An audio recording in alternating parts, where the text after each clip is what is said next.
Hey everybody, welcome to Collab Lab, Brainy Pixels Collab Lab. We get a little crazy around the holidays here because we love Jesus and we want to party, because that's what he's all about, right? He's doing awesome things. So, what are we talking about tonight at Collab Lab? It's completely open, whatever you guys want to talk about. Nick is being attacked by a dinosaur. Is that what you want to talk about, Nick? Yes, you had some things you wanted to chat about, didn't you?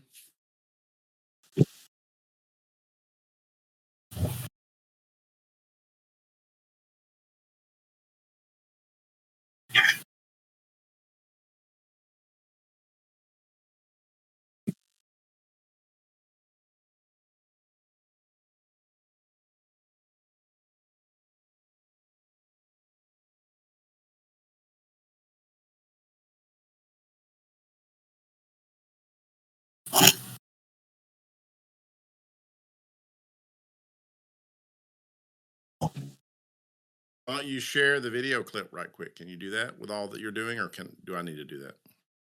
I know you're all right. All right, let me see if I can do that. We don't know how to use Discord here at Brainy. We're learning, so just bear in mind.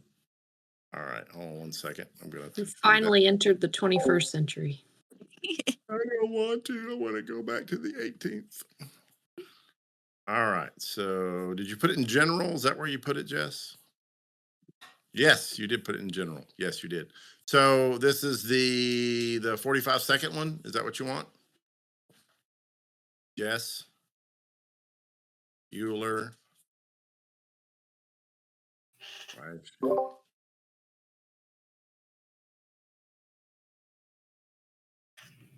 that doesn't matter. Well, I can't see you because I only have one monitor, so we don't care about sound effects.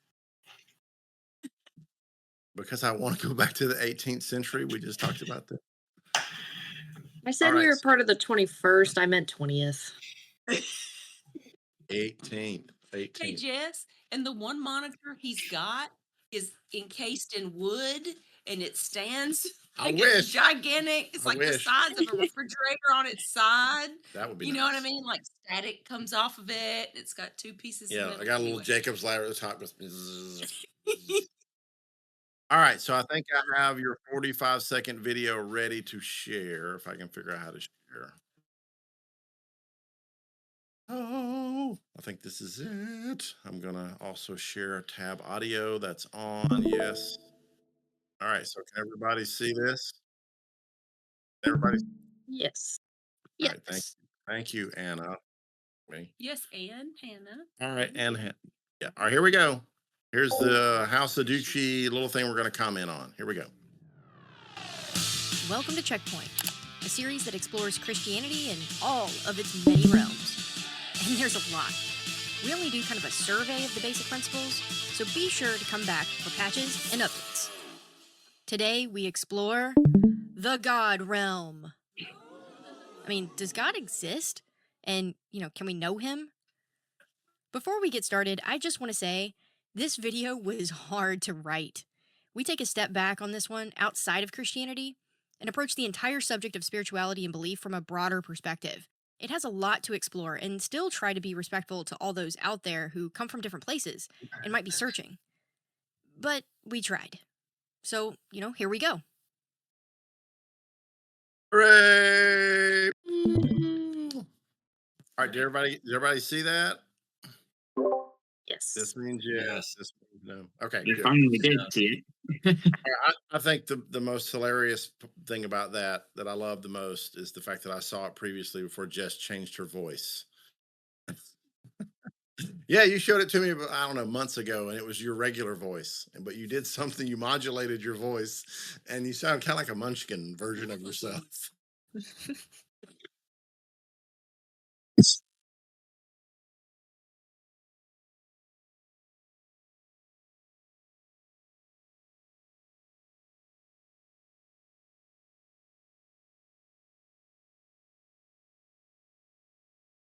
Uh-huh.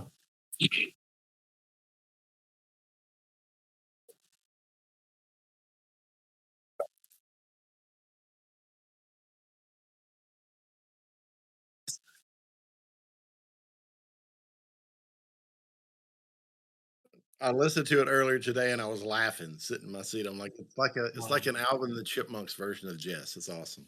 That's not Anyway, what I heard. well, but nobody else heard it before. I heard it before, so I know But I it. mean, Yeah, it sounded perfectly fine to me. I actually liked it very much. There was I was listening to the voice thinking that there is something to it that sounded very like just like the exact sort of voice you expect to hear over like podcasts and YouTube videos and stuff. Yes. And I couldn't land my finger on what exactly it was. But that's it then. All We right, so know what the did everybody secret to podcast voices now. I guess we do. Accelerate the voice. Yes. So yeah, so one of the things we do at Collab Lab is we often present ideas in work, or we'll pitch ideas of stuff that we would like to do or we're thinking about doing, and we graciously accept feedback because one of the things we do as Christians is we try and exhort and edify one another. So we'd love to give Jess some feedback, some constructive criticism on this thing that they've done. So yeah, just whoever would like to start, just chime in. What did you think about that little 45-second piece there? So I just had a question. I just wanted to know more about the project in general, because then I can't really assess without knowing what the project is. So if you could just give a quick little, ta-da.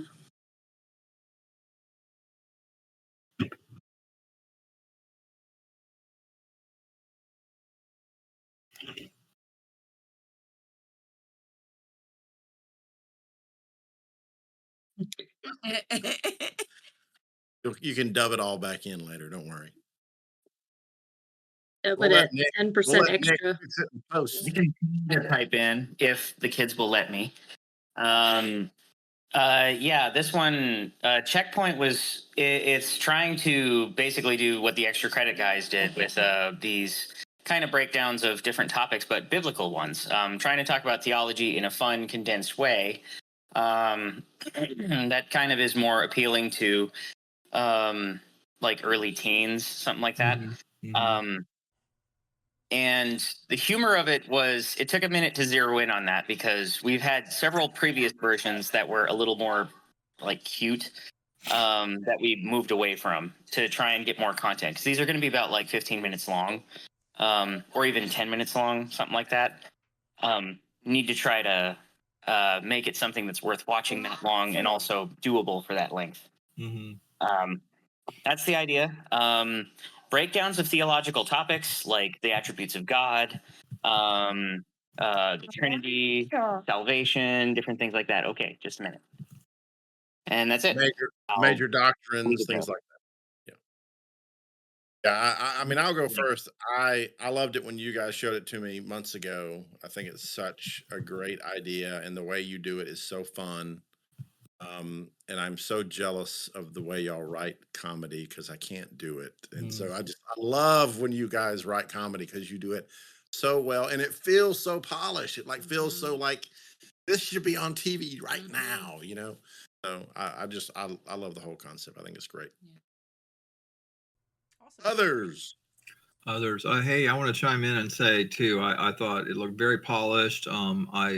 I thought it was clever how you integrated stock art with your illustrations. I particularly liked when you took the extra time to have a clipped piece of stock art with a border because it really seemed to mesh really well. I think there's always budget questions and concerns. I think when it was just straight stock art or stock art overlaid, that actually started to feel a little more like a YouTube video than a TV show. But when you were at the level where you took that extra touch to outline something, or it was bordered, I think that brought it up to a higher level. But even I watched a lot of streaming shows. I watched a lot of documentaries, and I've seen content like this on PBS educational series for teens. I've seen this on other places. I think it definitely is hitting that spot of that middle schooler and up education level, and I think a lot of adults would like it. And I love that you're doing something sort of outsider. Maybe somebody who's just a mild seeker. They've got those big questions, and I can tell you that my daughter is going into missionary work in Japan. We've got this country. There are so many people out here that just, they have these, when you counter them, they have these big, broad questions. Like, they're not ready. They're not meat ready. They're just, well, I just want to know, is there really a God, and why should I believe that? And yeah. So good stuff. Yeah, I love that. I got, was right away like, is that Middle Earth or is that France or what is that? It's totally an imaginary land, right? Your borders are imaginary. I want to go to that beach It's right there imaginary. on that ocean. It's imaginary, but we have a ton of Lord of the Rings maps and things all around our house. Yeah. So, Yeah. No doubt that was a big inspiration. Inspiring, right? I'm pretty sure what I did was I had it AI generated, so it's not actually like anywhere. Mhm. Making Jeff happy. Making Jeff happy. Yeah. Yeah. And one of the other themes about it is a lot of the aesthetics we like to draw from our video games, and that's actually one of the big things we're trying to do here as well is Checkpoint. But we try to do like the traveling, the Skyrim sort of thing with trying to make theology like this idea that there's different lands to explore, because it's like, yeah, you can like fly over it, but you're not really down in the forest where you can see stuff. So it's like sometimes you do a quick one where it's a big, broad overview. Yes, let's look at the Trinity, and there, we're done in 10 minutes. Well, we're not totally done. We can do more. So we'll go down in the weeds and get more that way. And then there's like different regions. So there's like the attributes of God. They all have different countries or something like that. Right. Yeah. That's And cool. it might be cool as well, Nick, is you could expand on that whole map idea. It's like if the series continued and you got into deeper subjects, maybe you go into a cavern, right? And you're going down deep, literally in the map, but you're also going deep, topically, into the subject matter. You could kind of almost have the geography reflect maybe the topics that you're talking about or the subject matter. So I can see that working really well if you were like trying to tackle a very hard and deep subject like self-harm or something from a biblical perspective. Like I don't know, who did you say that inspired the project? Like, who are you trying to kind of emulate or kind of like riff off of? It's There's a YouTube channel called Extra Credits. They've been around for like, I don't know, 12, 13 years. I think they're still doing stuff, but the guys who initially started it aren't with it anymore. So it's kind of a shadow of its former self. My wife watches this YouTube channel called Impact Ministries, where they do these fancy little doodles and covers a range of topics that I think are really great as well. It kind of reminded me of that sort of feel, which I thought was great because they're fun videos and they're actually really engaging and informative. Yeah, he's like a new like an expanded version of the whiteboard kind of look, and he does those quite well. He's a painter, I think. So yeah, his videos are good. I like those. We were just thinking for this one, like as we were going back and looking at it again, we feel like there's just a little something missing in the design, like just something to pull it all together, or just something like we've got some good elements and everything, and yeah, there's just we like what we've got, but it's like there's just a missing thing or a missing, I don't know. I feel like something's missing, basically. Can we run it again at some point? Because with some thought, and I will say that my impression, I'd like to get a little vote of hands because we got a good mix of boys and girls here. I thought it was very accessible certainly from the male perspective. Do you feel like it was accessible from a female point of view? Females? So I did, but I also really love maps. So I'm kind of like, I'm very pro map anyway. But in general, I did feel that it was a fairly gender neutral approach and very approachable to very appealing to both. Yeah. Not too cute, if the the cuteness down and leaning into the maps and the adventure and the exploration in the worlds, and I think that worked. That worked a lot for me. Heather, Kat, Hannah, yeah, y'all got any? If I could comment on it, I really like the format because like especially for my generation, we're like totally invested in memes. And this reminds me a lot of like stock image memes and like the funny high pitched voice, the witty commentary, just I really, really, really like the humor of it. Like it appeals to me in a very, very big way. I'm like, as soon as I see it, I'm like, I would watch this. I like this. And I think that's That is pronounced May. actually It's that's a May. great that's a Maybe. great point. That reminds me of one of the other inspirations I tried to draw on in the latest version, which, by the way, the one you're seeing now is I did that in a real rush.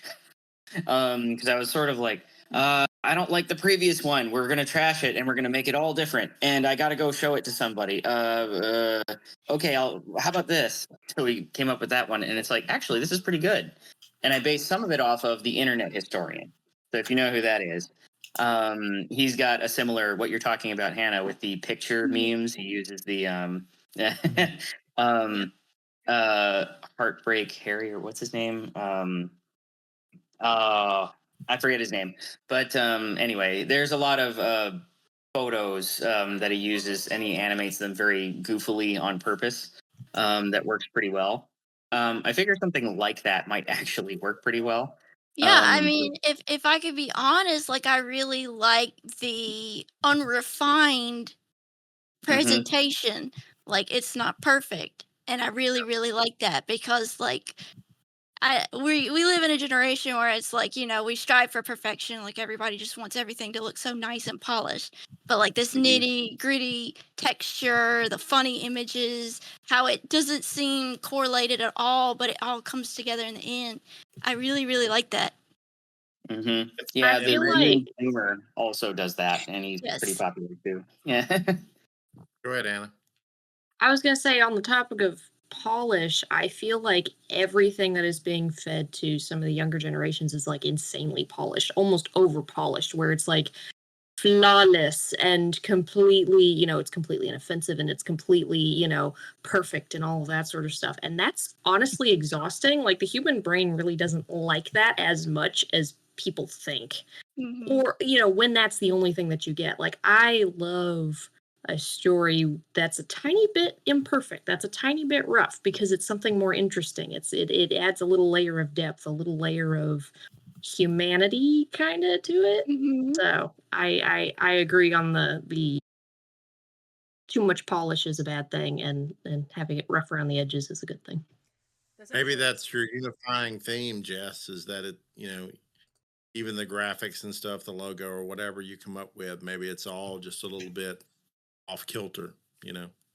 Yeah, that the as far as the polish thing, it's interesting that you put it that way because in Indie Game the movie, they actually talk about that. They talk about what sets indie games apart a lot of times is it does still have a little bit of roughness to it, and it's not all polished and packaged, and you know, and there's just something very real and handcrafted about that, and all that. So yeah, it's very reminiscent of what they say in that, which is really cool. That's cool. It's Yeah, really weird that it looks good as is.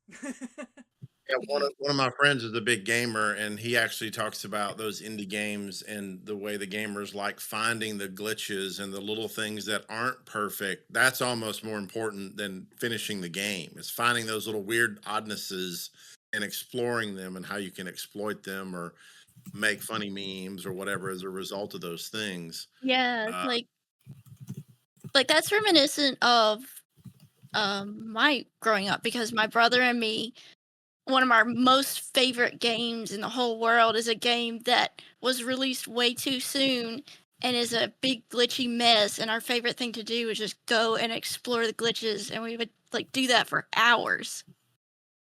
That's awesome. all right, so we'll watch it again, but I want to give Kat and Allegra a chance to respond to the question about does it appeal to ladies? So if you have anything, not no biggie. I mean, I think so. It did feel like you said very gender neutral and stuff. It does have that certain particular type of style that sort of I don't watch these things super often, so I don't have the proper vocabulary to describe it. Just that sort of vibe where it is very much aimed at high school and middle school students and aimed to be as gender neutral as possible. So not getting too rough and boyish, but also staying away from the cutesy stuff that we associate with feminine, kind of. So I think it's good. We're just little kids catering Yeah. to the lowest common denominator. Which, by the Yeah. way, I mentioned I put some images in the chat earlier of the previous iteration that we sort of went away from a little bit. I had this little compass character who was sort of the MC that we followed around. He's really cute. There may be a character like that in the final iteration, perhaps. There usually is, but I don't know if it'll be an animated character or not anymore. So I love this little compass character. He's so cool. I like the one without the black eyes of death. However, the other one you guys posted earlier today. So he's a little bit more. He's a little bit relatable. staring into the void. Yeah, this But guy's like in a like cute way. So yeah. staring You into the don't void. want to meet the black-eyed compass kid in an alley for sure. You know the character, and I don't play a ton of the current Super Mario, but anyway, the Super Mario movie, that it's the character that's trapped in the dungeon with Luigi, and it's like the super. Oh, nerdy- that one. Yeah. The Lumi. It's the Lumen. and he's and that like that's what this reminds me of. Like he could be so happy, but at the same time with those eyes, you're just like you're gonna get the most like dark humored little character ever, and I would totally do that. That would really appeal to high school or middle schoolers, though. Just That's that, just they love that blend between cute and creepy these days. Mm-hmm. I think you could keep that character. You could do it like you could have that character be like a side to the main that you're following, kind of like a Link and Navi from Ocarina of Time, where the compass character is kind of like given the insightful points, while the main character is exploring the topic and like finding his way through or her way through. Like I think that could work out really well. I like the subtle irony there of a compass giving the insightful points. It's a bit on the nose, but it's fun.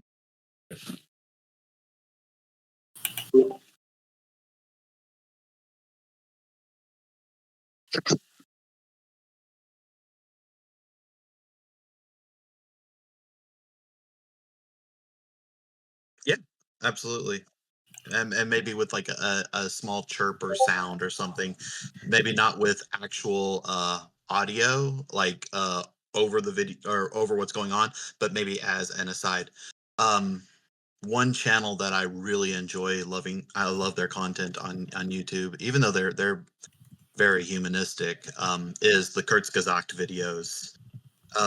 I don't know if you've seen Kurzgesagt. They do fun little informational science videos on YouTube, and they have a little duck character. And anytime that there's like extra information that's just too much to unpack in the audio, the duck will pop up and with a little asterisk, and there'll be like a paragraph on the side that you have to pause the video to actually read. But it's good stuff anyway. And I could do something like that. I love that suggestion because we like that, and like I said when we posted them side by side, the reason Nick did what he did with the eyes was the first time he drew in with the kind of goggle shaped eyes and everything, and it was too much to draw over and over and over again and to iterate on over and over again. But the little black eyes are much easier to iterate on. So I love keeping kind of the dead dark little eyes, and it would be funny because we in particular have a dark sense of humor. So to pop up and have these little like really drop a bomb on the conversation in whatever theological topic would be really funny, and do that with him. I love that. Thank you. Absolutely. Allegra, you got anything? Or are you frozen up there in Maryland? I'm not frozen. All I really have to say about it that hasn't already been said is that I wanted to keep watching after it ended. So, good sign. Great segue. We're going to watch it again. So this time we're going to be looking to give a little bit more feedback and really see if we can find the thing that Jess thinks they're missing. So I'm going to share, hopefully. Yes, I'm going to also share audio. All right. Can everybody see it? Sound off? Yep. Thank you. Yep. Welcome to Checkpoint, a Yep. series that explores Christianity in all of its many realms. And there's a lot. We only do kind of a survey of the basic principles, so be sure to come back for patches and updates. Today we explore the God realm. I mean, does God exist? And, can we know him? Before we get started, I just want to say this video was hard to write. We take a step back on this one outside of Christianity and approach the entire subject of spirituality and belief from a broader perspective. It has a lot to explore and still try to be respectful to all those out there who come from different places and might be searching. But we tried. So, here we go. All right. So right off the bat, something that this reminds me of, and I think would be like a good reference point to go off of. I don't know if y'all have ever played like any Jackbox Party Pack games, but they have like overviews of each game that is very, very reminiscent of this. Like your voice reminds me a lot of that. So I think just to use that as kind of like a reference for like giving someone instruction on something. I think looking at it that second time, just with thinking about what might be missing, I think you lean into kind of this cutout art stuff that you're doing. It really lends it its kind of own flavor and its own kind of personality. And I noticed there were a couple of drawings where it was just like a flat drawing, like when the God figure shows up on the cloud. I think layering in those different kind of like you're piecemealing this thing together from Frankenstein kind of parts that are just kind of laying around. I think leaning into that a little more would really kind of make it. I feel like it's all together as opposed to what Michael was saying earlier. Like have these kind of pieces that don't seem to fit. Okay. That might contradict what Hannah said about the little bit haphazardness of it, but I felt that too. There are times I wanted to see a border around an item that was overlaid on top of a background, and I really love those little white borders. And I totally got the message of like all the colored photos coming in of all the people, but it really looked like you grabbed a piece of stock art and threw it over. Whereas when you had a border on a piece, I mean, you could even do it less people.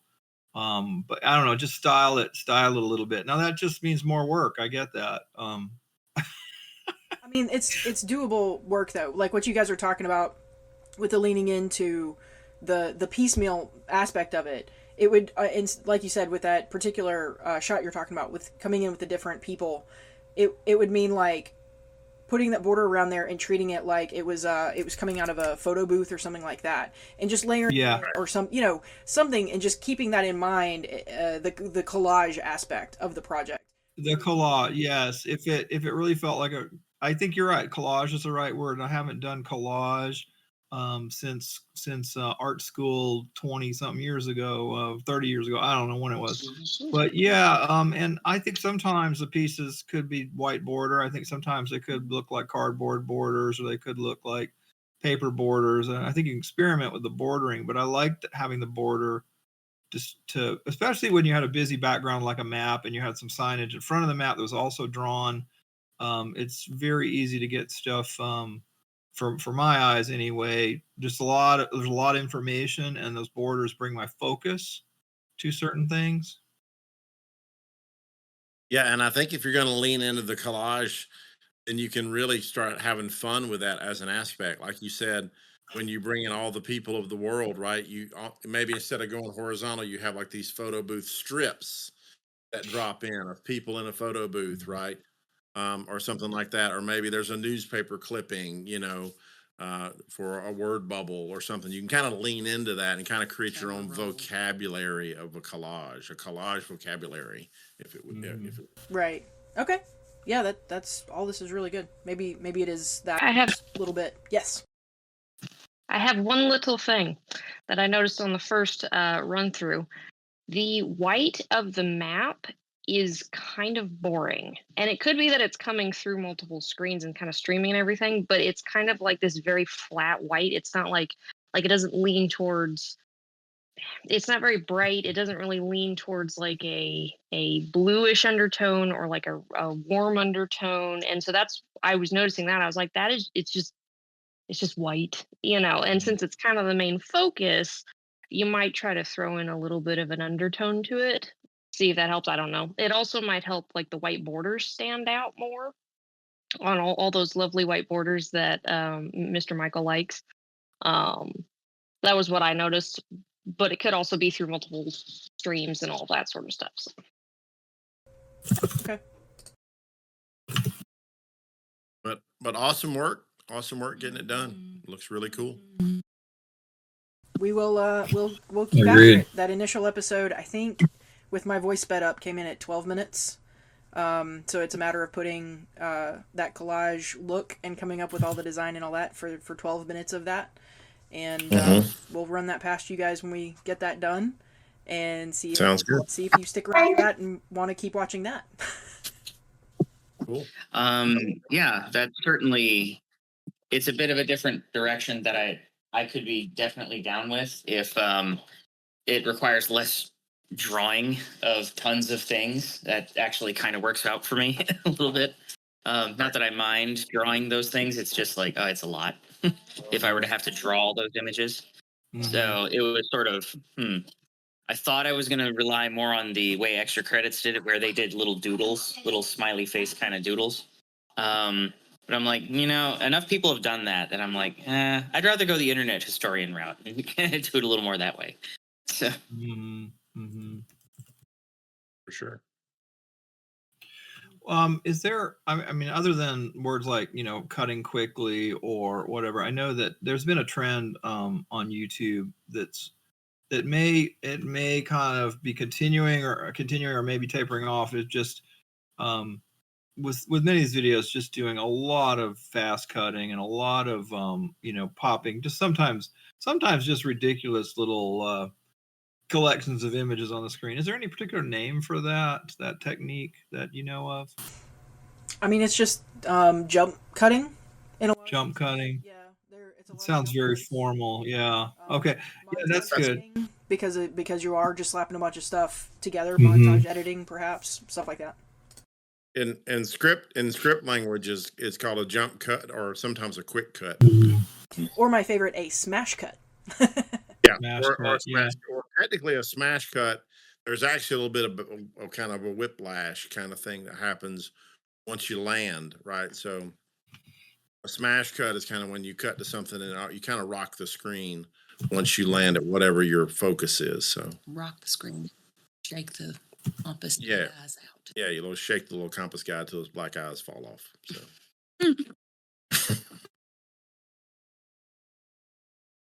All right, other folks. Anybody else got something they want to talk about here in Collab Lab tonight? What? Did Nick have something? Nick, did you have something, or was that just your ears wiggling?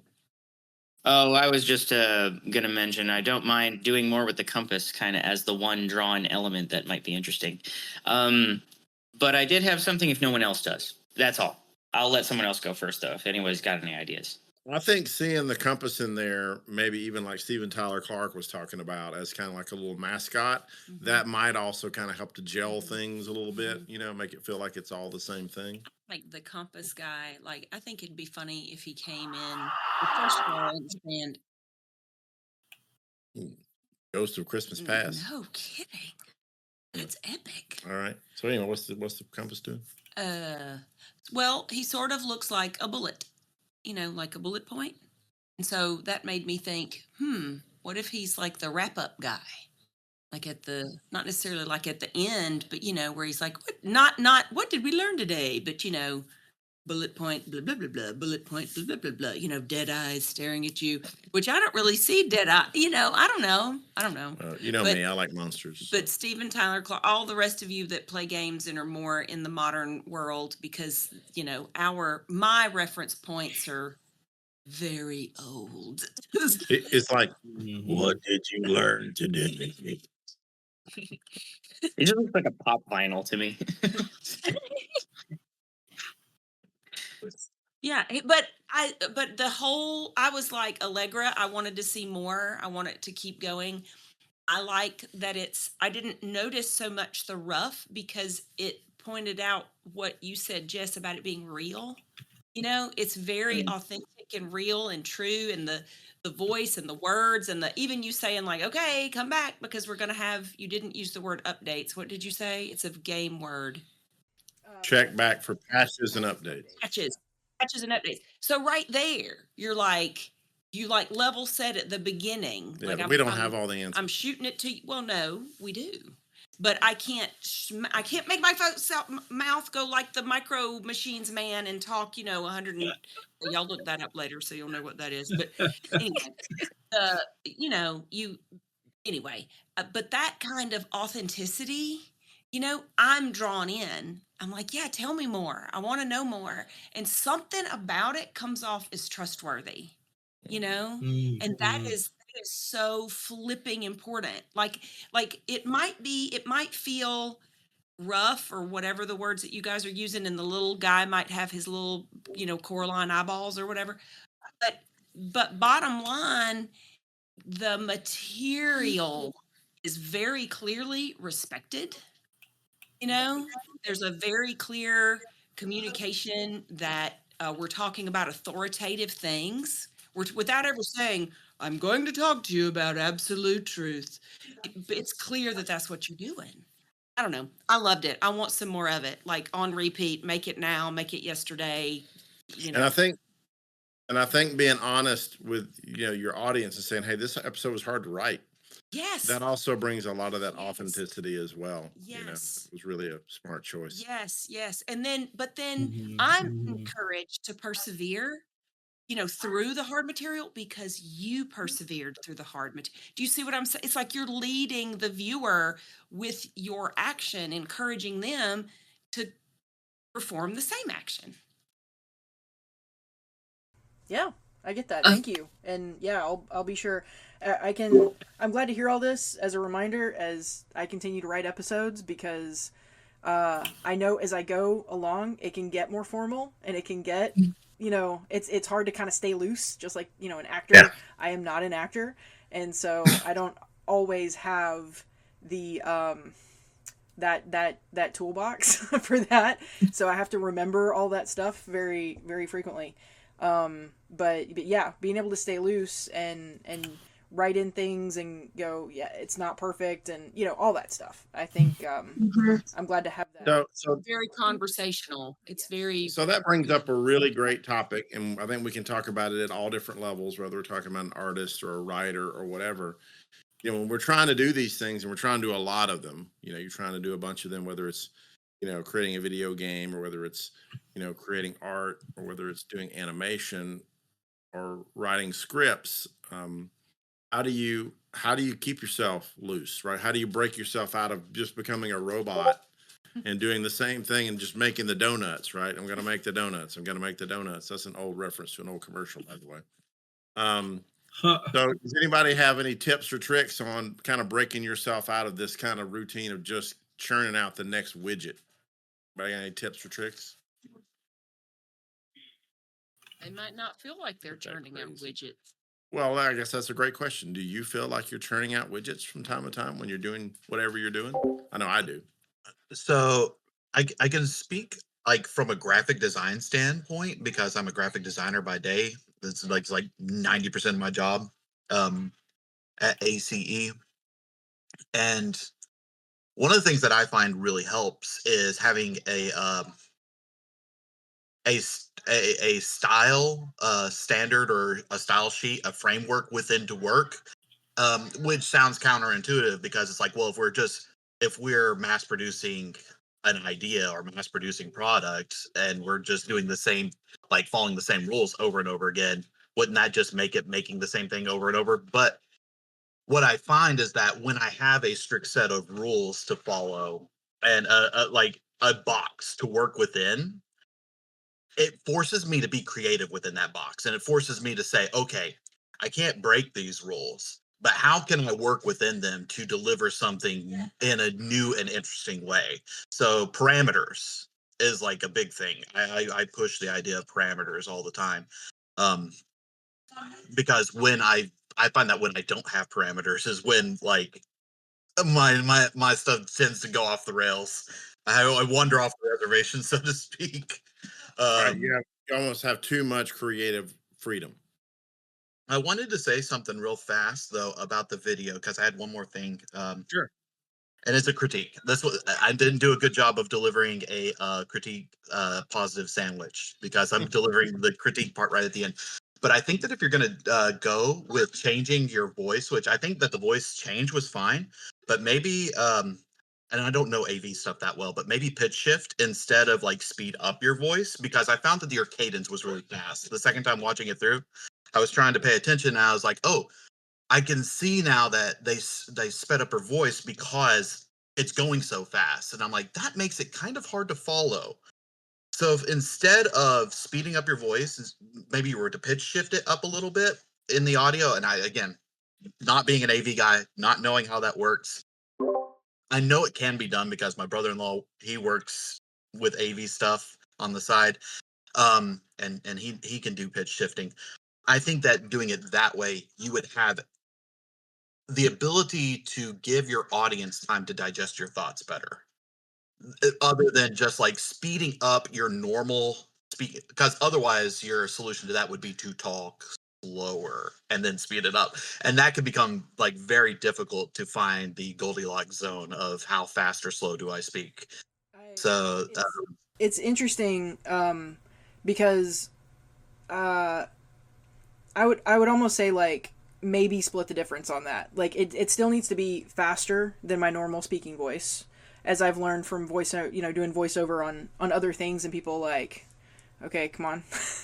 So it's a lot easier for me to go a little slower and be a little bit more intentional with my words, and then speed it up a little bit to get the speed. Like Nick and I joke all the time. Like most videos we listen to on 1.25 or 1.5 speed. We're like, okay, come on, let's go.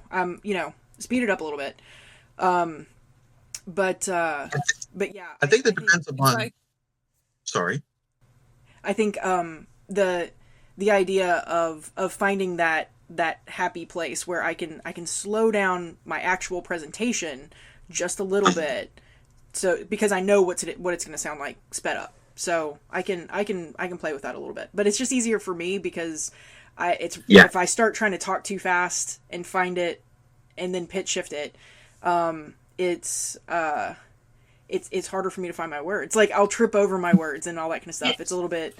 I think I can find a more intentional presentation, but I can play with slowing down my actual presentation and then speeding up, so we can just kind of rejigger that way a little bit. If I can also stick in the point that the TikTok videos and YouTube short videos are really often sped up way faster than that and that's just kind of what kids are used to these days.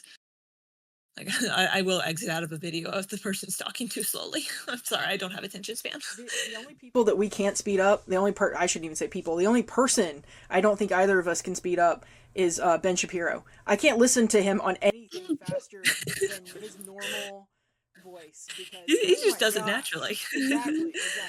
So and this might be for me as like my own like bias as an audience person, but one of my absolute favorite communicators on the YouTube platform is Derek from Veritasium, and the way he delivers in his talking is very slow speech. He does get excited and you can tell it in his tone and inflection, but he talks at a really reasonably slow pace. And I think the reason why is because he tackles really difficult sciencey topics. And this won't necessarily get into the sciencey stuff, but if you are venturing into difficult theological topics of discussion where it might take a minute for someone, especially if you're thinking, oh, this is going to be going out to a potential non-believer who's on the fence of like trying to make a decision on a difficult topic, you don't want to fly over their heads or assume that they're getting it as fast as you're delivering it, because what may come across as black and white to you and me, it might still be confusing to somebody who's not in the know. That's and a just fair point.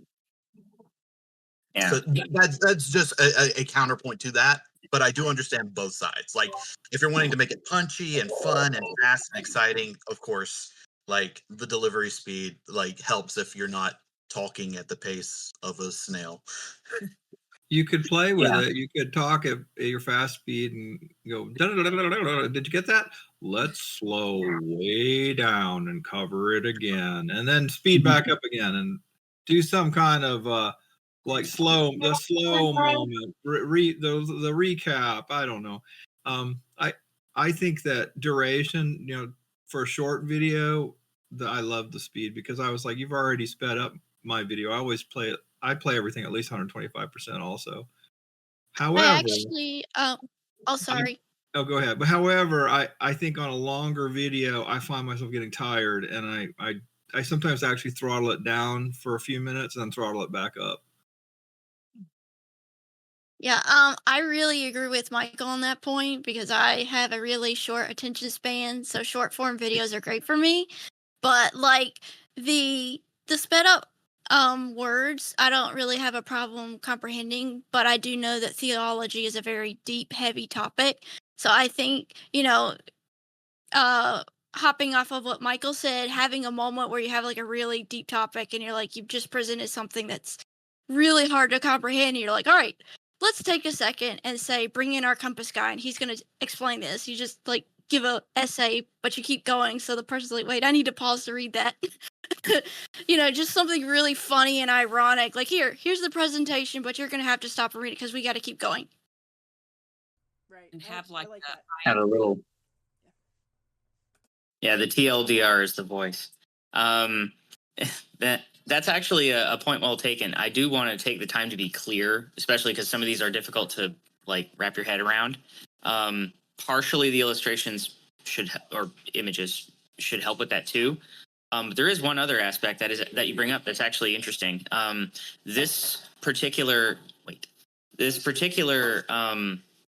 series, I think, is not meant entirely evangelistically. It is meant to be like for everyone to understand, but we're not going to like do an altar call at the end or something like that. So there's going to be like a lot of like, okay, chapter 3 on our journey through the land of God's omnipotence or something like that. So there's going to be like we assume you're in, so come on, let's go. There's going to be a little bit of that with this one. There's going to be some other series that are kind of independent, meant to be like little seeds here and there, like Illuminated can even do that sometimes. But there's some that are more evangelistic that will cater to that. And as much as possible, I do want everyone to understand like the topic, because that's the heart of it for me is definitely theology should be fun. Like, why isn't this fun? This is a magic system. This is the magic system of life, of your spirituality. This is how it works. It's like you can level up and learn how to, be close to God and actually learn how to hack your life. It's kind of neat. Nick is my balancing person on that, as far as like me writing and then running it past him, or him helping write some of the jokes and all that stuff. He'll tell me right away, like, you just talked for 5 minutes and I kind of tuned out after 1, and just understand, like, there needs to be those stopping points. So like in this first episode, I say the first signpost, and what I need to do in my presentation is slow it down and hit that point so that you have a minute to kind of digest, like, it's this, then this, then this. And again, that little compass guy could summarize that in the end, where it's those 3 signposts, you get that visually, and hopefully we don't skip over too much. So yes, Nick he very much kind of keeps me honest in that way, where making sure to package the information in short bites, bite-sized stuff, so that you do have time to process. And so I need to pause every now and again and emphasize and all that kind of stuff. I have a thought. Oh, Clifton. I wish I was here earlier to watch it the first time. I would have given a longer critique, but I'll be brief. I did love it. That was great. Right up my alley. But I did have a thought. What if you like have like an ebook, like a small little booklet, a digital ebook that has like the lengthier explanation? I think that's a good idea for like those heavier, deeper, like theological topics. Like a video covers it, like, here's what you need to know in a gist. But if like you have the compass character is like a part of the ebook, obviously it's like, oh, here's the actual like more with references and like here's a deeper explanation. That's an option. But I love what you were saying a moment ago. Me and my twin brother were the same way. I'm like, I got to keep him in check. He keeps me in check. I get a big head, like, let's do all this stuff. He's like, no, don't do that. So that's awesome.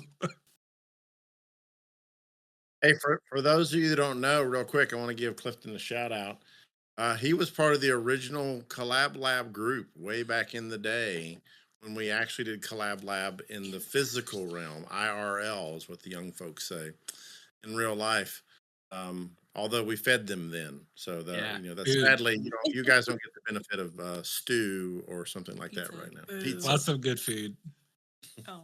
Yeah, we need pizza. We need pizza at these club. I'm sorry, I can't create on an empty stomach.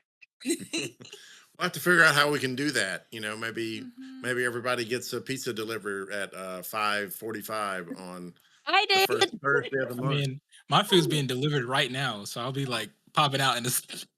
Well, I I'm mean like that waiting. that would be pretty cool if we all got a delivery like at 5:45 of our favorite pizza from Brainy. Wouldn't that be nice? And we all get to eat pizza virtually together. I know. That'd be cool. That's a good I've been idea. making Though. a tradition of making quesadillas every time we're doing one of these calls, just because.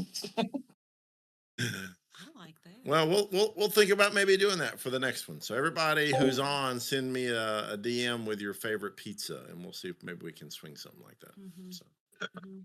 I'm not promising that we can, but we'll see. Yeah. So here comes the I did boss. want to mention. Yeah, budget.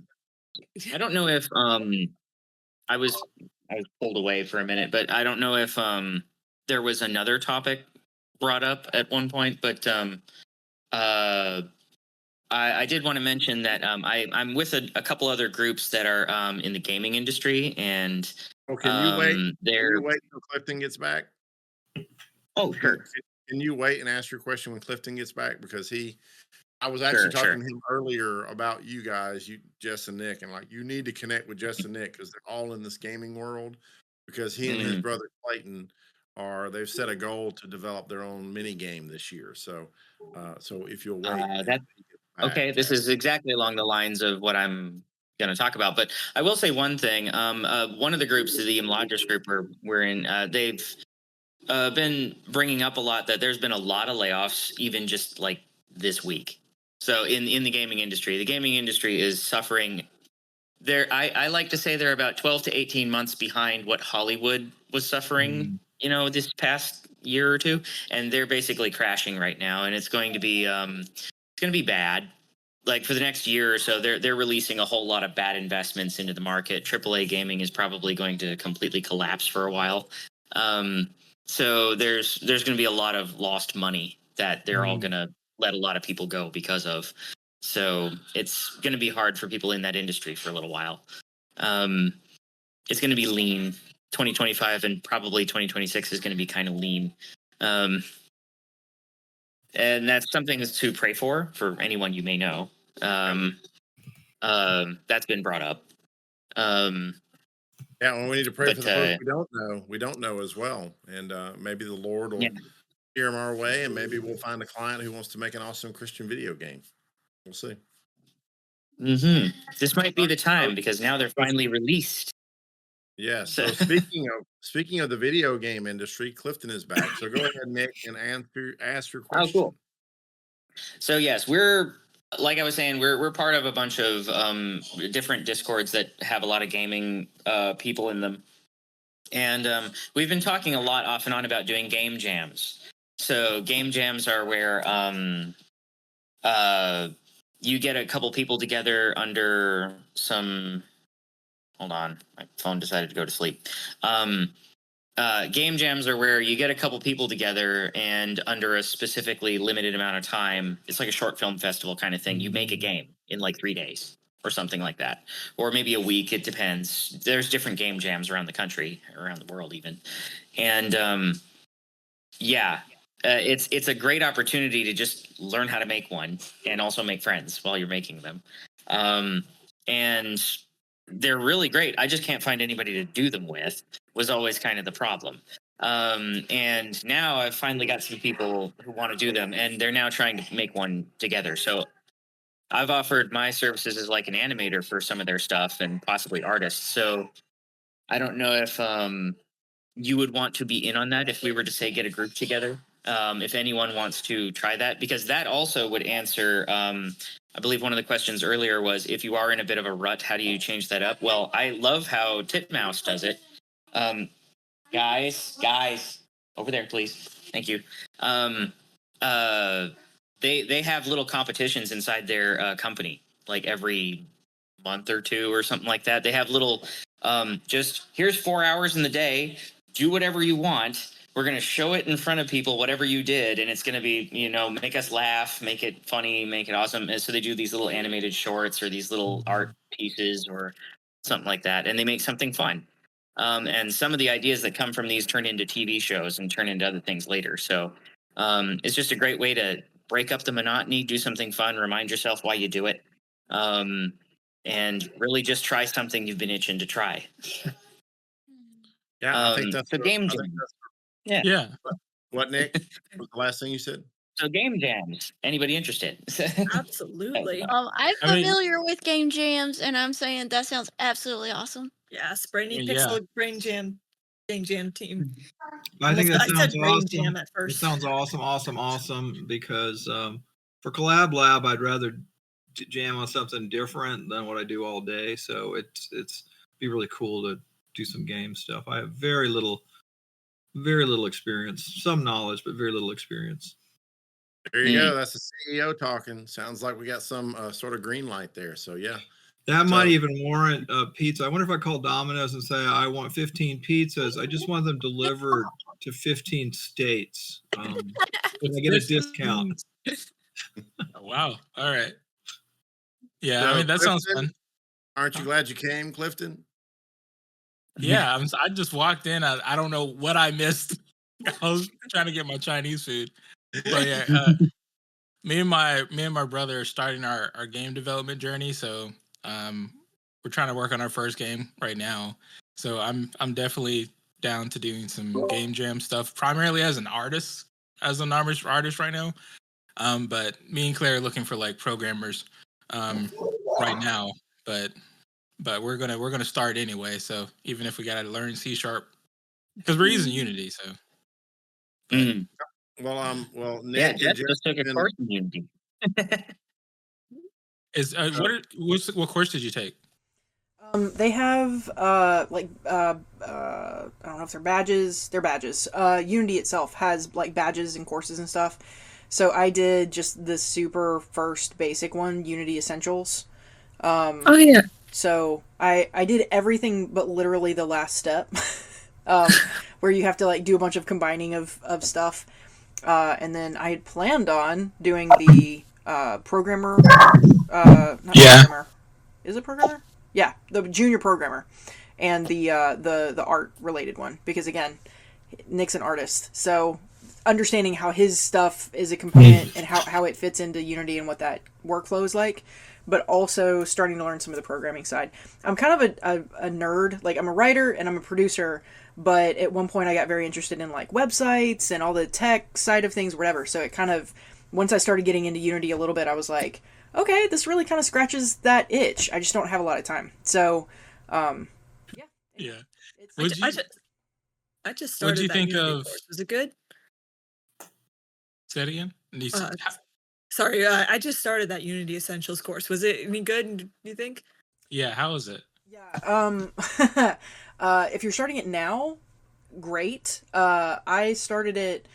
We went to a gaming conference over the summer, and so like right after that in July, I started it, and then literally within like 2 or 3 weeks. Oh, they just did the new version, didn't they? Dropped the and I had to start it all over again. So because it was very different. But the new from what I can tell, the new version versus the old version was actually. It's a good thing. It's a good thing, what they did and the kind of things they're teaching. So I think it's good. I feel like it's something you just really have to stick with. It's one of those, the more you practice or the more you do it back to back and you keep doing it, because there's just so many like shortcuts, menus and stuff like that. Like if you don't stick with it, like when I go back and try to finish stuff, or when I go try to do those other badges I mentioned, I'm going to be in trouble, man, because I don't remember half of what I learned in that I know. badge. I know that. Yeah, that's the way I feel about all of my Unreal knowledge. Like I used to know how to put together character blueprints in Unreal and stuff, and I haven't touched it in a long time, and I'm not sure how much I can do now. Yeah, I started out in Unreal Engine 2, and I'm like, I don't know what's going on. Well, I use Unity for my job, but I'm like, it's very different. There's so But many buttons. yeah, I went yeah. to college for game design and development, and I don't think I know how to make anything. Oh man. So one of the great things over the past few months, Jess and Nick kind of coming into the Brainy bunch has done is they've been referring a lot of these folks that they've worked with in the past who are looking for work, because of these downturns in the gaming industry. And I've had the opportunity to meet them and chat with them and put them in our database. And it sounds like there'll probably be more of them coming. So yeah, I think there's something here, right? I think Nick, if you and I can maybe do a meeting in the next couple of weeks and let me kind of get my head wrapped around the kind of structure, what a game jam will look like, because I know you need writers, you need coders, you need artists, and then how Yeah. long it will take, and let's create a kind of a structure around this, and then we can maybe we can give something a try in 2025. I think we'll be able to do that, and maybe even dedicate like a half day on Friday or something like that once a month or once every other week to developing some sort of internal Brainy game. Mm-hmm. Global Game Jam is in January, right? Which one? One of the big ones. Global Game Jam is one of the big ones. It's like at the end of January. Yeah, there's some really, really big ones we should look at. Like first, like that would be one of them. I'm talking to the ex True Play guys right now. They all are just started talking about, we should do one. There's a few of them coming up. Okay, we'll all together and do that. So we're thinking about jumping in on one and making some teams. You guys want to make some competing teams, maybe? Oh, man. That would be cool. That would be fun. And then like from these, it's like, okay, so what's working about that? And maybe we can make the Brainy Jam or something like that. And or however you want to maybe try something, because I think that'd be fun. And it doesn't even have to be games, but we've got all the tools, because the fact that so many people here are somewhat familiar with Unity and Unreal, that actually counts for a lot. Because it's right up until you're forced for the next 3 days to figure it out. It's like, well, I want to create a Tetris like knockoff that I'm doing something a little weird with. It's like, okay, well, you're gonna have to figure it out right now, because we only got 48 hours or something. So Something really cool. Something cool to consider, especially like just again speaking to what I learned out of even just the essentials course on Unity. I think I would feel pretty comfortable doing choose your own adventure thing. So like in the and a lot of them are really popular right now. Doing that, having those characters, and then you do little loops, little animated loops or whatever that trigger, and dialogue boxes, and just really easy point click, like super basic. Have you still telling a story? You're still presenting things. You're still giving them some agency in where they go and what they do. And I had even asked in the chat. I think the third thing was, is anyone interested in like an audio play? And to me, that's a way to do that. Like you can incorporate audio and video into your flow, your game flow, and whatever, and it can really be. It can bring that adventure. It can bring that information, whatever it is you incorporate. It can bring your story to life. So, yeah. Have you seen the Unity Adventure Creator? The Adventure Creator? There's this template they sell in the Asset Store called Unity Adventure Creator. A couple of larger games have used it for like just RPG. It's designed for very story-heavy games to let you bypass as much of the coding as possible for when you want to have an art and story focus.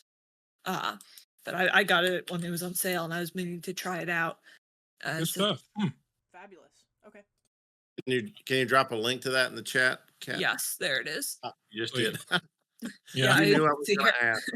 Yeah, I was just pulling it up. Yeah, Little Misfortune, I think, is one of those games that I've seen that used it. I would love to do a choose your own adventure game. That would be awesome. Yeah, those are pretty cool. Right up your alley. Me too. That'd be great. All right. Well, Nick, Oh, sounds like great we got a lot of adventure. interest. Say again, Anna. I was just going on a choose adventure. I love those as a kid. So I would love to help write one and come up with all the endings. So that's so much fun. Cool. All right. Well, Nick, sounds like we got something stewing up here. So let's you and I meet in the next couple of weeks and kind of put a framework around it, and then hopefully before the next collab lab, we'll have some sort of announcement for people to maybe sign up or engage with us. Somebody have Awesome. I went and read up on Technopedia, an article, and it said that they had 10,000 game jobs laid off last year and expecting 14,000. And that means there are going to be a lot of people, and maybe there's some people who are interested in developing Christian games that, if we start something, then might be some people out there want to come along and do it for, really. You got, like you said, you got the true play folks, they obviously had a heart for that kind of stuff, and they're not able to do that right now. So I think I think maybe there is an opportunity here. But there's an opportunity, to have fun. I like learning new things. And they said just as a note, that a lot of the downsizing is actually a correction for post-pandemic, when they really ramped up game development during the pandemic because people were at home playing a lot more, and so they scaled up their staffs to support the increased gaming and developing the next versions of their games. And now, with everybody going back to work, I never went back to work. Neither did Brandon. I think we do. I have my PJ pants on right now. I'm not going to show you, but I'll confess that I'm in my comfy clothes. Awesome. Awesome. Well, that's great. I want to let everybody know right quick that Lane just got back safely home. He drove from mine and Michael's neck of the woods today back to his home in Fort Worth. We had a 3-day summit this week, but we'll talk about all that stuff at the All Hands. That's not what Collab Lab is about. So anybody got any Collab Lab centric stuff they'd like to chat about as we kind of wind things up? Yeah, Anna, go ahead. Okay, so I wanted to circle back to the how to get out of a rut topic. Okay. So for me, You're breaking up pretty bad, Anna.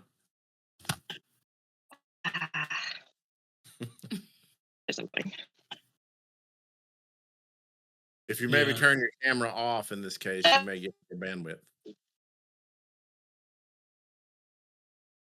Can you guys hear me? Is that better? Yep. Okay. Yep. Apparently it was the camera. Okay. So, for the for getting stuck in a rut, one of my favorite things to do is to go outside my genre in terms of input. So, even if I have to keep doing kind of the same thing for work or the same thing for a project, if I go, say I'm writing the same series of short stories over and over and over again, and they're science fiction, okay?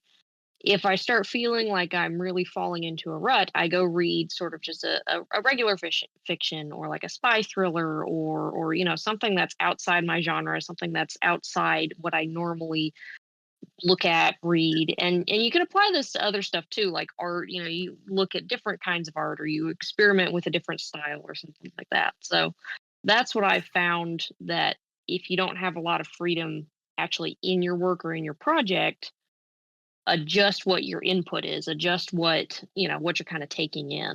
And that helps me kind of refresh my brain and be like, oh yeah, now I've got energy to do stuff. Yeah, absolutely. I definitely agree with that. And if you can handle it, even mix up your kind of to be read list, right? I think we've all got a TBR, right? A list of books that we want to read. And instead of always reading the same genre, throw something different in there. Throw a biography in there. Throw a history in there. Something about missionaries, or jump outside your favorite genres in your to be read list. And I think that makes you a little bit more well-rounded a person, which can help as well. And you can take ideas from that other, real quickly, you can take ideas from that other genre and kind of apply it to your normal genre in some cases and really come up with a fresh new story, kind of just mix everything up, like, because every genre has its own very particular tropes. And so if you can bring in the tropes from a different genre, sometimes that really works, where you can sit there and go, oh, this is, the audience is like, oh, this is exciting, this is fresh, this is, this is new. It's not really new, it's just a kind of a Frankenstein project. Right. For sure. Sorry, you can hear me. You hear that? Sorry, Yep. it's clearing my throat. I did have one question, but it's just a really small question. I'll probably leave more for another collab lab, but I was gonna ask about, what are you guys thinking about the state of like Christian video games right now? Because I've been having a hard time like finding them, because that's what we want to do. But we have a strategy on that, and I'll probably ask more about that later. But what you guys' thoughts are on how to even possibly make a Christian game at this point in time. Nick would have a lot to say if he weren't dealing with our crazy kids right now. So you guys definitely, I know you and I have talked privately about some AI stuff and anime, look and all that jazz. Oh, there he is. But my 2 cents before he pops on. Oh, no. I'll catch up. The state of Christian games. From personal experience, so we're looking at developing a concept we came up with for a video game that's it's Christian. It's based on, it's got all the Bible heroes or whatever. It's called Guardians of Glory. And we can't produce it on our own right now. It's way too big and crazy. But we can do it as a tabletop. So I met with someone who works with Kickstarters and all that kind of stuff, and we were talking about that, and I just flat out asked him, I was like, how do you, what I've referred to as like, how do you break through the mom brigade? So basically you have people, gatekeepers in the Christian community. You've got a ton of nerds. We've met a ton of them. We know there's an audience. But like, I was asking him, I know that there are people who are going to stop that, who are just, they don't really get it. And they're gatekeepers on those kinds of products and ideas. And he was like, yeah, if you figure it out, let me know. Because that's a huge barrier. It's not that there's not an audience. It's not that people don't want to do it. They don't do it because they know it's not going to get out there. It's not going to be successful. But what he told me was really interesting, at least as far as what we were doing. It's I'll have to share it in chat. It's a really crazy version of some Bible stuff. And so he was basically like, don't lean into the Bible word so much. Like, it's fantasy Bible epic, like, or it's like really leaning into the aspects that we're magnifying, and it's not like we're gonna turn Moses into a different name, or we're not covering it up, but we are leaning into really hard certain aspects. And he said, do that because in essence you'll kind of get the secular crowd first, like lean into the audience that is normally picking this stuff up. And then, you might get more people who, the kids, then you're kind of getting to the kids. This sounds really awful. You're going to get to the kids through other kids as opposed to trying to go through their parents. As parents, you know how awful that sounds. Like me and Nick are parents. But I just mean that as kids, friends sharing things, and having a secular person share this and go, it's got Bible stuff in it, and go run and tell their parents and go, but see, it's got Bible stuff in it. They know how to emphasize the right thing with their parents. Yes, Hannah. I have some comments regarding that, the whole thought process of like secular media versus Christian media. So my brother and me consume quite a bit of media, and my brother watches a lot of anime. I don't care as much about anime, but I will watch it if I find a good one. So one of the things that we commonly discuss is why secular media is just so much more interesting than Christian media. And we've kind of boiled it down to Christians aren't as creative as secular people are, because we just, especially in my household, you're raised, I was homeschooled, my parents are conservative Christians. We go to a Baptist church. So it's very, very, very theological, very biblical. You get the word and that you don't get the stories. So it's like, your creativity in a sense is stifled because you're like, when you want to tell a Christian story, you think all you can tell is what's in the Bible.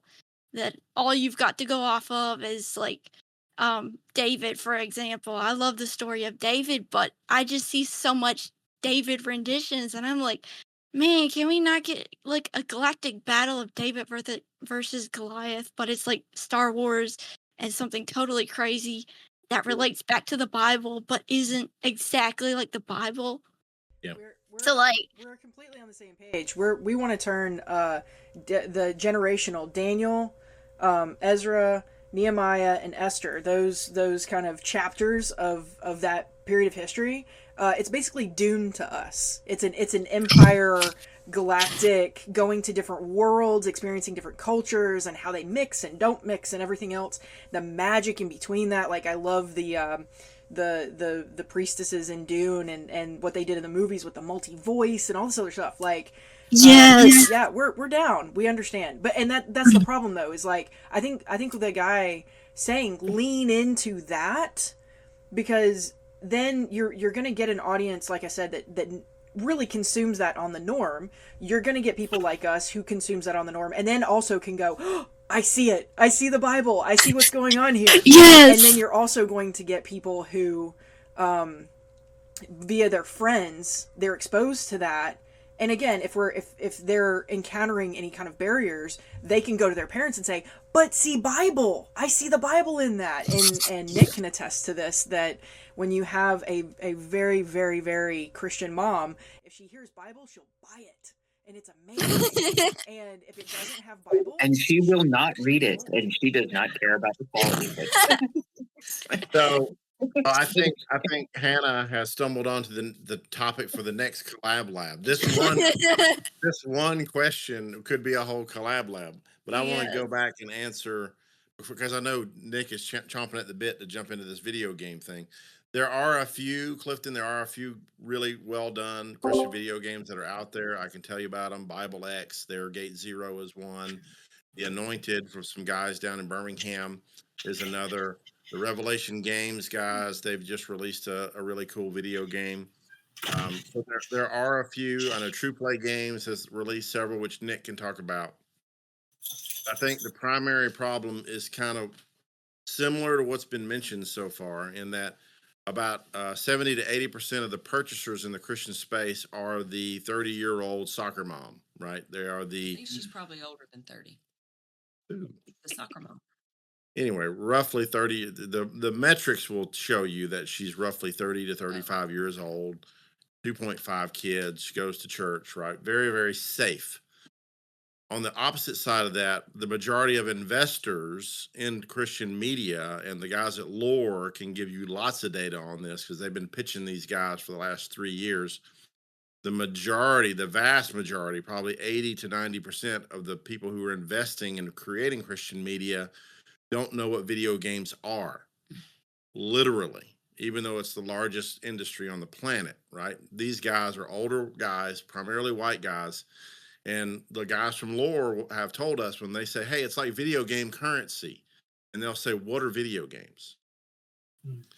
So you got the people who are funding the creation of content who have no clue about what a video game is or what a cool video game is. You have the people who are purchasing Christian media, not wanting to do anything that's not safe for fear of harming their little precious little ones.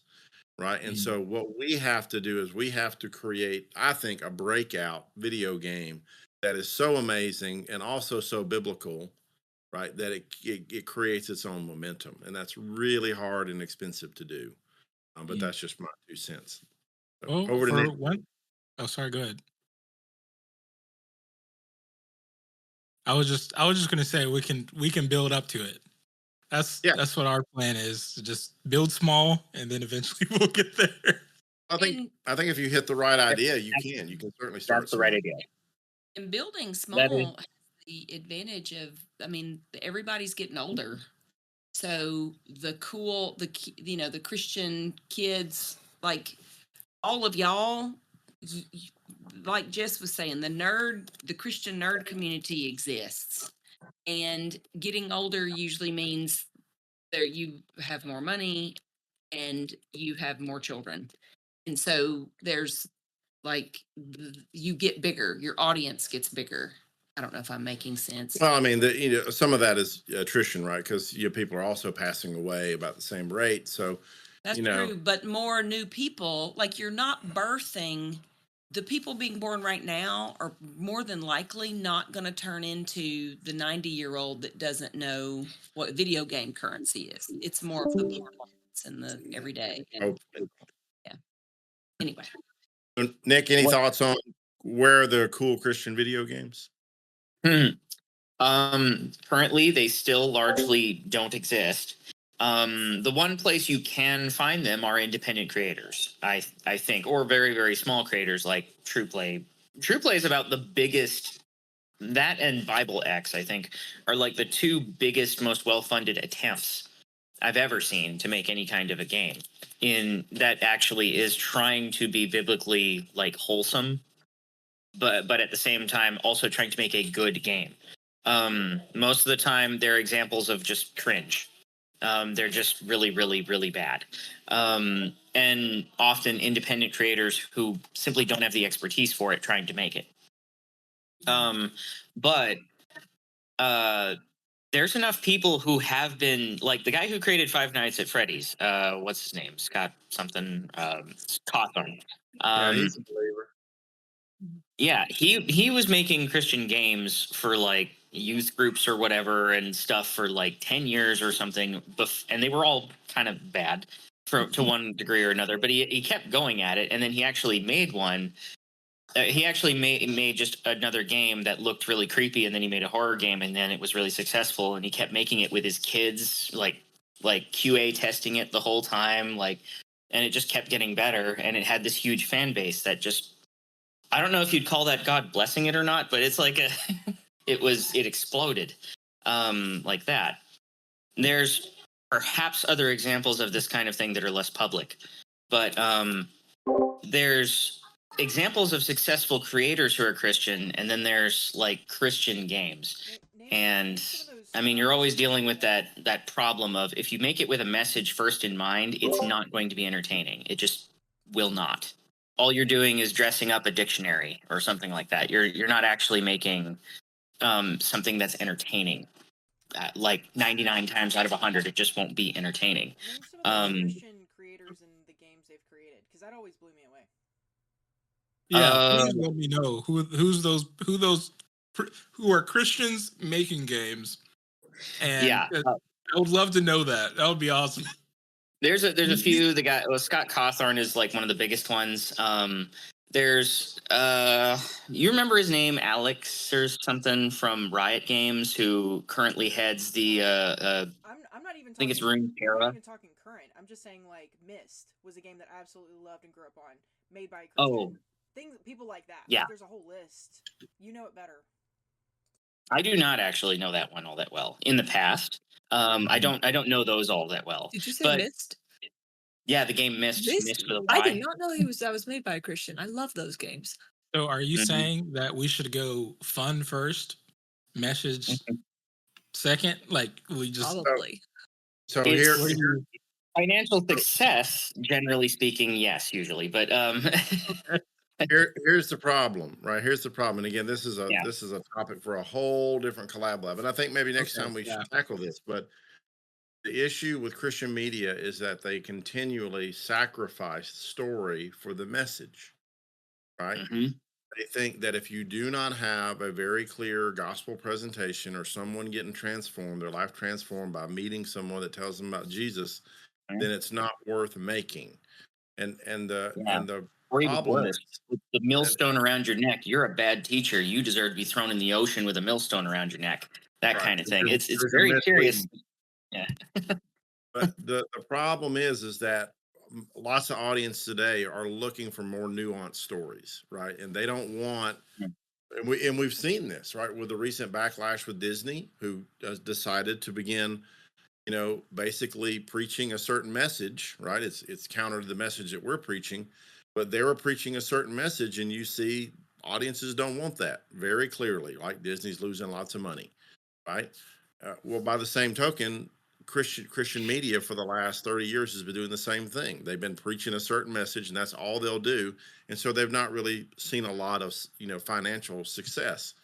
So you have to be smart enough to create a story that imbues and communicates the principles of the gospel or forgiveness or salvation or sacrifice or whatever in a way that you don't expect it. Because then audiences are going to watch the film and they're going to be like, whoa, what in the world? I thought I was watching, an alien movie, but this is really about the gospel, or this is really about sacrifice. And a great example that I always give on podcasts is Signs by M. Night Shyamalan, right? It's an alien invasion movie, right? Mel Gibson is in it. Go watch it. The providence of God is all over that movie. Every frame of that movie is all about God having everything under his sovereign control, and everything happens for a reason, right? But God is never mentioned. Prayer is never done, right? Nobody goes to church. The most overt Christian symbology is there's a shadow of a cross on the wall when the movie starts. There's a cross on the wall when the movie ends. And Mel Gibson's character used to be a priest at the beginning of the movie, a Catholic priest or pastor. Yeah, it could have been Episcopal, but he wears a dog collar, and at the end he's back and he's a pastor, right? That is the only Christianity in the whole film. Everything else is an alien invasion, right? So that's the kind of stories that we want to tell at Brainy Pixel, right? Where it's not necessarily always on the nose. We got to be smarter. We got to be as wise as serpents and gentle as doves. And so I think that's the solution. There's a lot of, and I would love to have a long conversation about that. That's so much fun. One thing I will just mention, because we don't want to spend all that time on that now, is games are different from like film, because film is closer to literature in a lot of way.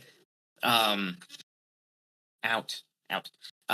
Film's more like literature, like stories. It's like, seriously, when I start talking, they just got to interrupt. It's more like literature. The story matters like a lot more than in a game. I know that seems counterintuitive because some games are very movie-like God of War and others. They do have very story-heavy games, but by far, what matters more in all the games that make money, all the games that are the biggest names, whether it's League of Legends or some other thing like that, or Smash Brothers, Mario, it's not story. The story is good, it's consistent, it's well made, but it's not what the main thing is. It's that it's fun. That is the main thing that it is that it is fun. And that can be a little nebulous because it's like, how do you make something fun? Well, that can be subjective. But the main thing is that you make it so that it's fun to interact with either the game or with other people while playing the game. So it has to be fun. If it doesn't have that, you don't have a game. It's like you don't have something that will make anybody happy, and therefore no money, anything else. You can invest millions and millions of dollars and get nothing because it's not fun. You might have made it pretty. There's a story, but the game is not fun to play, so no one wants it. Absolutely. And I posted some links to some of the video game folks that are making stuff in the chat, Clifton, if you want to check those folks out. And we know all of them, so we can connect you to them. So awesome. Hannah's got something. What's that, Hannah? It's somebody I was acquainted with when I was on Tumblr several years back, and then he's on Twitter. He was making his own game, and as far as I'm aware, he's a Christian. Okay, awesome. And the people as well. There's another one. The people who made the bug. What's the bug hunt we were just talking about, Clifton? Bug and Seek. Yeah, Bug and Seek. Oh, my wife bought that game for our kids. They loved playing it.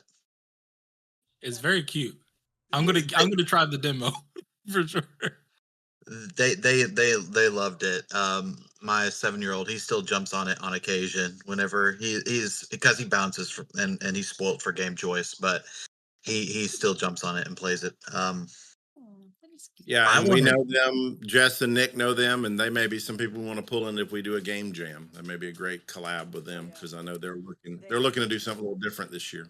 They And I know this will be the topic of discussion for next collab lab, but I wanted to riff off of what Nick was saying because I think that one of the really, as he was talking, this kind of came to my mind that one of the cool things that we can do with fun is without sacrificing the fun to the message, we can still communicate that you can have fun without altogether being violent. Like because video games so often nowadays are inherently violent. And I mean, I play my fair share of violent video games.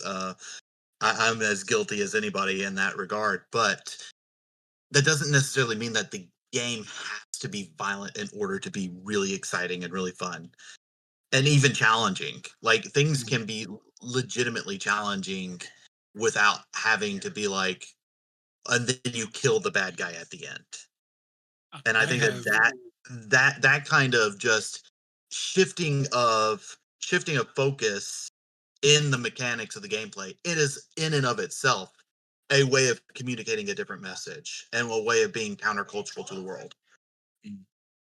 I love that. Thank you for that. But I have so many more questions. I'll leave that for next collab lab. Those are some good points. Well, like just as a really quick reference. Oh, Kenton, you're being very loud. Sorry, my teenagers wandering around talking. Um, that sounds terrible. One of my favorite one of my favorite game series of all times is Kingdom Hearts. And in it, the theme of it is thematically light versus dark, and the people who are fighting on behalf of the light are kind of vanquishing these like bad guys who are created from hearts that have succumbed to darkness. But I think one of the biggest failures of the game is to communicate how they could have done that in a redemptive fashion, which would have made it so much more interesting if the main character Sora was going around actually like helping people and like being used in the act of redemption, because the Right. Keyblade isn't like his own power. He's like it's kind of metaphorically the divine power he's gifted as kind of the chosen one in the story. But if he was being utilized in the act of actually bringing people out of darkness, the way we're called to be salt and light, I think that would have been a very compelling way of telling the story, and you could still do that in an engaging and fun way. But that's just me jumping up on the soapbox for a couple minutes. No, I mean, I think that's exactly it. We need creators who are seeing through the Christian lens. It's a matter of being comfortable. I think that's why Nick and I are so passionate about having these conversations and asking these questions and encouraging other creatives. Like, no, you don't have to be that direct with it. Just be deep in your own walk with the Lord, which we're very passionate about, discipling and all that kind of stuff, and encouraging that depth, and tell your stories out of that depth. You know, it's not going to be perfect. You're going to make mistakes. You're going to go back and go, well, that wasn't theologically sound. No, was it? You know, whatever. But it's a way to continue to expressing your walk with God, and living out of that depth and living out of that truth that other people literally cannot do. They don't have that walk. They don't have that depth. We're in a very unique position. But yeah, like my biggest huge flag to wave on this entire topic is, you know, keep pursuing God in a great amount of depth in your own life. Because if you're not, I feel like too, in the film industry, there's been Christian creatives. There's been people who we admire and we know that they're Christian and everything else, but they've not continued to go deep. And in doing so, it's been too easy to let other things creep in. We've seen a lot of like theology creep. And I'm not just talking about progressive, you know, theology, progressive Christians. I'm just saying it's too easy to let the world in at all if you're not continually walking and continually going deep in your own walk. And so we've seen a lot of that creep into their stories, and we're like, okay, well, you're not, sorry, you're not looking through that lens anymore. You're looking through a worldly, messed up lens now. It's clouded over. You can't really see the truth anymore. So Yeah. So yeah. Don't Yeah, have your eyes on the prize. that's a Yeah, good. and Love that. for sure. Yeah, and totally a great conversation, I think, and definitely we could wrap a whole collab lab around that one question that Hannah threw out on the table. So, She might have more to say. I think you might have jumped in and Hannah, do you have more to say? Go for it. I was just gonna say, like, if you're like if you're always sitting on the surface level and you never go beneath, you never really get to see what God is all about. Because, especially in kids' media, they always want to like present the gospel in a yay, everybody dance kind of way. But we never actually get to see a presentation of God that actually feels genuine and realistic. It's always just Big Sky Daddy or something. hmm yeah. Yeah, I think you're so right, and I think that's one of the things that the Bible Project has done so well is they don't shy away from the tough topics. They talk about sin, they talk about murder, and they talk about death. And you see, they have millions and millions of views on those videos, and it's because they're doing exactly what you're saying, Hannah. They're not surface level; they're going deep, and they're tackling those really hard topics. Well, there's a weird. Can I jump in? Yeah. So I have two things. So one, there's a weird juxtaposition or this weird duality, this weird coexistent. So you've got this big sky daddy. We just want to sing about the ABCs, or we want to sing about the children. It's baby cereal. There's no substance there, and I would argue it's even tied to a false gospel. But a lot of the people that are promoting that or digesting that or believing that are some of the same gatekeepers with the, well, what do you mean? This is not okay for my children. And what do you mean? Bless them. They are bound in some kind of junior Pharisee image is important, fear of I don't know, but it's not good. And so all of that touches, like as I'm hearing y'all talk, I'm like, well, that relates to this and this relate, like there's strings in my brain, like everything touches. And then and then the other thing I've just forgot, but I'll be sure to chime in. Well, no, it's gone. It'll come back. Awesome. All right. Well, anybody got anything else? We're pushing 2 hours, and that's great. Yeah. That's not a problem. But just want to make sure everybody's got plenty of time for the evening. Nick or Jess? I'm sorry, Michael. I didn't mean to talk over you. I was just going to ask if do you have a link to your video, at least as it exists, like either in a hidden video on YouTube or something? I'd really like to show my wife what you guys are working on because she was not here, and because I know she watches those Impact Ministries videos on YouTube. I feel like she would. I think she would enjoy it, and she's always pretty insightful on things like this, even though she's not a creative by trade. I think those are some of the best people to give feedback, by the way. I think it's part of what I posted in the chat earlier. And she is also Do you a want to Jeff. do the frame links or the YouTube links No, so people can leave comments? I might drop a frame link.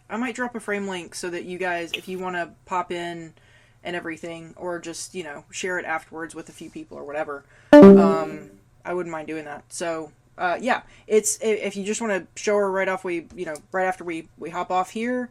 It is in the BP Crew general chat. You just have to scroll up a bit. And yeah, I'll try to drop a frame link as well.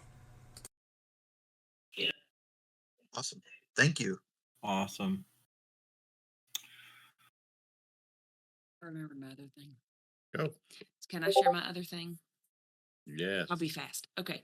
So one of the sort of touching on that weird discipling the bad, like the people promoting a weird gospel and all that weird. So it's exciting to think about all of you guys earlier when you guys were talking about they're not that you have friends, you see them, they exist, the nerdy Christians or the Christian nerd, like where the the intersection of these interests, and then you're also talking about Christians who appreciate story. A lot of times those gatekeeping big sky daddy ABC, they don't care about story. They're trying to stay so surface on purpose, and it's really kind of sad because they are ignoring the realities that life is hard and sin exists, and it hurts to birth children because we're enemies of Satan. Like that's like early in the Bible, like it's all in there, y'all know. And to deny reality is horribly unloving, and to pretend like everything's happy, happy, joy, joy when it's not. In the world, it is with Christ. But even then, things aren't away. Okay, now I'm getting in the weeds. I'm not being fast. Let me go back to being fast. So, so y'all are precious. So, and does this give you some insight into kind of how he, like when you see me?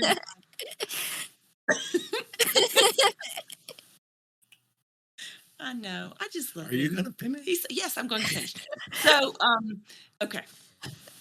So when I see and hear you guys' concerns about, story being such a wonderful communicator, and so much of our life is bound up in story. Our Savior told stories. God, like all throughout the Bible, there's so many, like you really get an appreciation for Tolkien the more you read the Bible. You go, oh, that's where he got it. Like that's how he came up with, so, so I feel y'all's frustrations. I want to encourage you by saying, I know that you guys are going deep, and I know that you guys are also walking with joy in your identity as Christ followers and as image bearers, and as an understanding that makes you creative because you were made by the Creator. And where this ties in, my little bow, what really, really fills my heart is knowing that in your communities where you can physically touch people, at your church and your families, you guys are encouraging. You might not realize it. You might not be like, so now welcome to my TED Talk. I'm about to tell you and encourage you about being creative. But just by virtue of you guys walking the path that God's put you on, you're encouraging those real deal true blue Christians around you to understand their identities as a creative person made in the image of a creator. Do you understand? There's so many ways to be creative, and anyway. And so, and the people that you interact with that aren't true blue Christians, that are seeking or that are coming out of a false gospel, or maybe they really are true blue, but they were discipled into a false gospel and they're trying to throw off those chains and understand and go deeper. You're doing good work, you guys. You really, really are. And it matters. And you're building the kingdom. And I know it might not always feel like it every day. I know it can feel like, wait, what did I get done? What did I accomplish? You're doing good work. You really are. Amen. Doing the Father's work. Yes. Michael, you have something? I thought you were going to say something a second ago. It's a cat. I put a couple of links to the chat. One was an article about what makes games fun, and about transporting us to different realities, about the opportunity to experience achievement. Also, games and films can put you in a place where you experience risk without actual fear of death, which like a roller coaster at a fair a roller coaster at a theme park wouldn't be fun if you actually thought you were going to die for real. But it's fun because you can experience the risk of death with a relative confidence, that you'll live. Then the other one was about these questions about how you teach and what you teach. And I threw a chart, and the folks on the family link it comes from in there about teaching different aspects of the relationship with God depending on the age of kids. And since most games probably fall in the tweens and teens. I mean, most of the games we're talking about probably fall in teens and tweens. I mean, you really are entering a place where you're dealing with trust and perspective on life questions. And so I do think that, again, that's why it makes little kid stuff the basics is just simpler to teach, and you can lean heavily into the Bible and just teach those biblical principles with biblical stories. You're right. Your older gamers, your older watchers, viewers, they're questioning like, why did my, I mean, gosh, you get into tweens and teens. I mean, why did my friend just commit suicide? Why did, they're just hard questions. And I think we do have to be in that age group. I mean, more like the Bible Project, more real, because we know how lost we were as teenagers. I mean, at least I was majorly wandering around, not knowing who I was and what I was going to do with my life as a teen. So anyway, just if any of that's useful, there are links in there. We've done a lot of research and trying to understand how this works from a sort of technical perspective. I think Awesome. that's why. And Sorry, go ahead. no, I want to echo what Heather said. Thank you for all of you for committing so much of your time and effort and energy towards this, serving the Lord first as his people. Amen. Go ahead, Jess. I was just gonna say real quick. I was glancing at the thing that you sent. I think that's why, like, Nick and I really, that's why we teach youth. We're in the high school realm, and why we kind of stick to that tween and teen audience, because we know for a fact there's people not willing to touch those questions with a 10-foot pole. And we want to get into that, and we want to wrestle with that. We're very confident in that. And I know, like you were saying, For better or worse, we're punchy. we are punchy. It's but like, yeah, oh, that's an interesting argument. Let's hear it. Oh, let's hear how it goes. Oh, but did you know this and this and this about that? And let's hear says more. the man who used to argue with atheists. So he in atheist clubs, mind you. But so I think, yeah, we want to be those people who can show a confidence in what we believe and say, push it, question it, poke it, let's see where it goes, and we're not scared of doing that. And at the same time, we just have that sense of humor. Like you guys mentioned, the sense of humor on Checkpoint.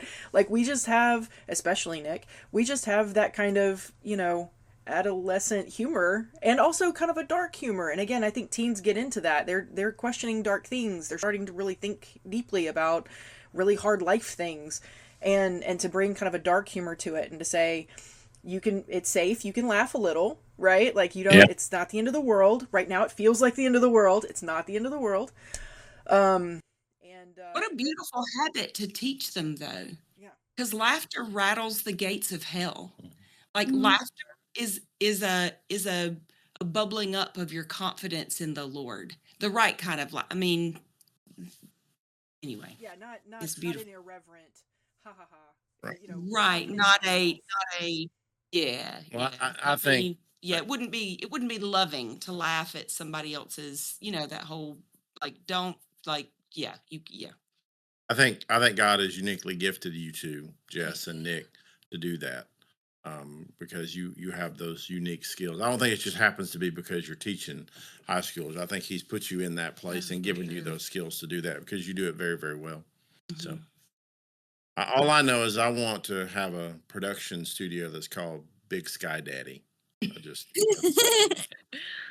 that is now a goal that I have. So I love that. I'm like, that's gonna be, what would that Big Sky Dad, like, BSD? yeah. Like, that is Where do you work, Big Sky Daddy Productions? No. That's the spinoff, right? Your secular bridge. If we ever need like a film arm, I'm thinking that's what it's going to be. So, all right. So it's almost 8. I'm going to call it at 8. I would love it if Hannah, if you wouldn't mind, closing us in with a word of prayer. Yeah. All right, go for it. Dear Heavenly Father, Lord, as we come before you this evening, I just want to really praise you for the people that not only are here, but the people that have left, the people that have been here previously, and the people that will be here in the future. Father, this is my first Collab Lab that I've been able to attend, and I am so very encouraged by the communication that's happening here, that we are of one mind and one body, united because of you, because of our faith in you, because of you bringing us together for these very moments, that you have a plan and a path in store for each and every one of us. And if that plan happens to coincide, Lord, that you will make it happen in your time. Father, I'm just so thankful for opportunities to be able to worship and serve you in ways I didn't even know was possible. I'm just so grateful that the person that I am, that I felt so underconfident in growing up, that I didn't know what my purpose was because I was so different, that, you know, everybody around me didn't share the interest that I have, and I didn't understand why. I'm just so grateful that now that I'm older and I'm getting around people who share the same interests, who have the same goals, who have the same calling in life, that I can feel a sense of confidence and faith in knowing that you have brought me here for a reason. Father, I just pray that you would bless every single one of the people present here and those who have left and those who are not able to make it tonight. I pray that you would lead, guide, and direct us in all of our ways. Help us to always be faithful in your timing and in your will. Help us to be obedient and help us to always be looking out for those opportunities to serve you, to lead others to you, and to be a light in a dark world. Father, I pray that you would bless the rest of our evenings and just help us to continue to pursue you. In your name I pray. Amen. Amen. Awesome. All right. Okay, gang. So the next collab lab will be in January, right after New Year's. So first Thursday in January. So we'll see you then. And if this video worked out and we've got sound on everybody, and if you're watching, if you want to join, come over to the Brainy Pixel server on Discord. We'll talk to you all soon. Good night and Merry Bye. Christmas.